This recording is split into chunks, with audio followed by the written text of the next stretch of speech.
Ya, ada seorang anak saya dulu, ada orang Depok nggak di sini? Tinggal di Indonesia nggak ada ya? Saya di Depok tuh biasa nongkrong di Margonda. Ya, saya di Margo City biasanya. Margo City tuh walaupun saya tinggal di Bambu Apus tuh jadi tempat nongkrong saya. Bahkan anak saya udah sering ke situ. Saya dulu sebagai konselor remaja saya nongkrong di time zone-nya, di lantai 3. Waktu itu lagi ada hobi baru namanya permainan di time zone Mai-Mai. Mai-Mai itu permainan asal Jepang ya, yaitu memainkan musik pakai glove sarung tangan. Kalau biasanya kan pakai dancing, ini musik ya, cocok gitu. Dan itu ada kompetisinya di Indonesia. Ya, juara satunya dari Depok namanya Steven, orang non muslim, dan pacarnya Agnes, orang non muslim juga. Dia tinggal di Pesona Kayangan Depok, rumah elit. Saya waktu awal ketemu mereka itu nongkrong sampai jam 10. Awalnya biasa saja. Setengah 11 mulai sepi, yang cewek pulang, tinggal si Agnes ini sendirian. Jam 11 masih sendirian, dia yang lain cowok semua. Dia setia banget nungguin si Steven. Sampai setengah 12 masih aja di situ. Naluri sebagai pendidik mau nggak mau kan ngingetin kan. Saya bilang, Nes, udah jam setengah 12 pulang gih. Gak baik perempuan malam-malam. Ntar aja om, jam 2 aku pulang. Itu malam minggu. Saya bilang, hah? Jam 2? Nanti di rumah? Emang di rumah gak ada yang nyariin? Justru males karena ada mamah yang nyariin. Justru aku nih dari tadi telepon mulu, males nanti ini gitu. Diomelin. Mama kalau malam minggu pulang paling tidur jam 1. Nah nanti kalau mama mau tidur siapa yang bukain pintu? Tenang om, kunci di rumah sudah aku duplikasiin. Dia sudah pintar, dia duplikasiin kunci, pulang selesai. Kata kuncinya ternyata adalah ada magnet yang membuat hilangnya magnet rumah, yaitu ketika ibu tak lagi dirindukan. Dan tentu saya tidak nyalakan ibu. Kenapa ibu itu mengambil peran sebagai banyak ngatur? Karena sosok ayah yang hilang. Ayah yang tidak menegakkan aturan, mau tak mau ibu mengambil peran itu. Makanya ibulah yang meminta sama suami, Mas, nggak boleh gini, ayo kita tegakkan aturan. Ayah yang bilang, ingat, gadget mainnya jam sekian, ini nonton TV jam sekian, itu ayah. Sholat ingat tegakkan, itu ayah. Ibu cuman bilangin doang. Nah, kata papa gimana? Jangan apa-apa ibu, wajar ibu akhirnya dimusuhi oleh anaknya. Kenapa? Karena ibu mengambil peran yang tidak boleh diambil. Peran ibu harus satu, al-wadud. Dan itu harus ayah bantu. Makanya ketika Luqman mendapati anaknya menyimpang, keluarlah wasiat Luqman itu. La tusyrik billah inna syirka la zulmun azim, dan seterusnya. Nah kalau kita lihat, itulah kenapa fungsi ortu itu dalam Islam itu pertama kali harus dirindukan. Sebab kalau ortu tak dirindukan, itu petaka pertama pengasuhan. Saya dulu di 7-Eleven di Pancoran setiap Jumat malam sampai jam 5 pagi. Waktu saya gue sepeda, saya ketemu sama anak-anak yang tidur di kos-kosan hanya beralaskan tikar, kemudian pakai AC portable gitu kayak di sekretariat masjid. Kemudian saya tanya gitu, saya pikir dia anak orang miskin nih, hampir setiap malam minggu ada mulu.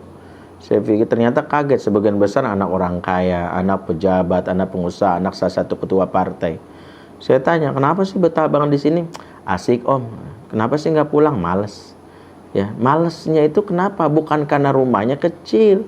Karena rumah yang besar kalau tak mendapatkan keamanan, kenyamanan dari ortunya, dia tidak akan tertarik untuk pulang.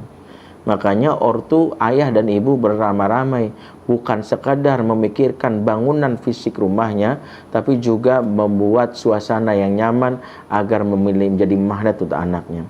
Sebab banyak anak merasa I have house not home. Saya punya rumah tapi tidak punya suasana rumah, home. Ya, house-nya ada tapi tidak ada home. Nah, pusatnya ada di mana? Di orang tua, khususnya dalam ini adalah ibunya. Nah, ikhwatal iman azakumullah. Sebenarnya kajian ini masih panjang, tapi saya ingin sampaikan beberapa poin dampak kalau buah yang diperoleh dari ortu yang dirindukan. Tapi waktu yang membatasi. Kesimpulannya adalah kalau kita bisa berkaca ya dari berbagai macam fenomena negeri ini, khususnya anak-anak yang tumbuh ABG, ikatan hati ortu dan anak saya bagi menjadi 2 fungsi, walaupun fungsi dasarnya banyak. Fungsi pertama, Kalau anak sudah dekat sama ortunya, nempel secara fisik dan psikis, yang pertama anak menjadikan ortunya sebagai rujukan nilai atau rujukan nilai. Dia selalu mengucapkan kalimat kata papa gue, kata emak gue, itu kalimat yang wajib kita syukuri. Kata papaku, kata abiku, itulah yang tadi saat khutbah Jumat saya sampaikan ketika Yusuf digoda oleh Zulaikha. Saat dia dalam keadaan sudah terdesak, walaqad hammat bihi wa hamma biha. Sungguh wanita itu hendak menggoda Yusuf. Wanita yang maksud bernama ya Zulaikha. Ya, nama aslinya siapa? Ismuha Ra'il. Nama aslinya Ra'il. Ya, kalau ditanya nama aslinya Zulaikha adalah Ra'il. Kenapa Al-Qur'an menyebut Zulaikha? Karena memang sebagian besar cara Allah mengungkap keburukan orang-orang dalam Al-Qur'an selalu dengan nama samaran. Abu Lahab, nama aslinya bukan Abu Lahab, Abu Jahal. Termasuk Fir'aun. Fir'aun itu nama aslinya bukan Fir'aun karena dia dibuat gelar raja di Mesir. Inilah salah satu adab dalam Al-Quran, betapa keburukan orang jangan kepo pengen tahu siapa orangnya. Cukup pelajari hikmahnya saja. Zulaikha itu setelah diteliti oleh para pakar sejarah, nama aslinya Ra'il. Ya, kalau ibunya Yusuf namanya Rahil. Ya, orang Ibrani nyebutnya Rahel. Ya, Rahel itu aslinya ibunya Yusuf. Ya, kalau Yusuf, walaqad hamma bi, sungguh wanita itu menggoda Yusuf. Wa hamma biha, dan Yusuf pun nafsunya naik. Ini sebuah penggambaran bagaimana Al-Qur'an memberitahu Yusuf digoda Zulaikha, Yusuf nafsunya naik juga. Ini menunjukkan fitrahnya laki-laki. Kalau Nabi dalam ayat Qur'ani saja digoda wanita cantik nafsunya naik, apalagi ustadz. Ya, apalagi marbot musola, ya, guru TPA. Ya, jangan main-main dengan urusan perempuan, bisa jadi terjebak kita.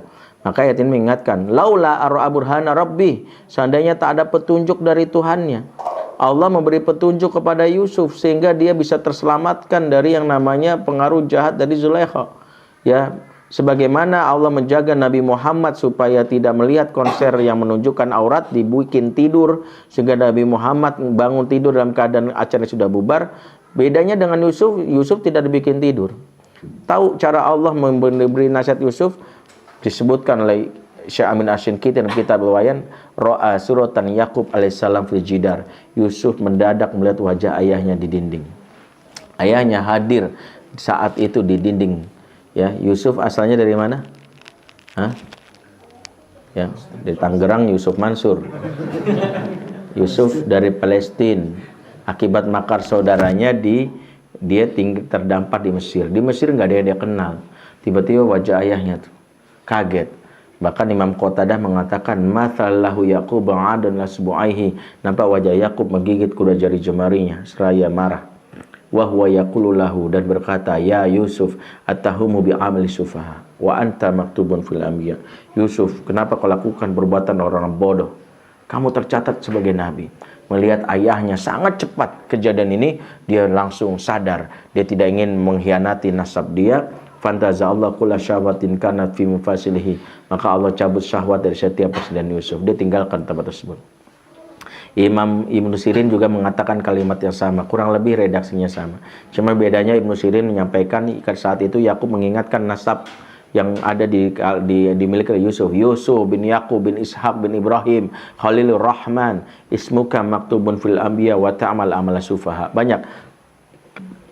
Ada 12 riwayat tentang penggambaran Allah ketika Yusuf digoda Zulaikha. Yang ini saya sampaikan.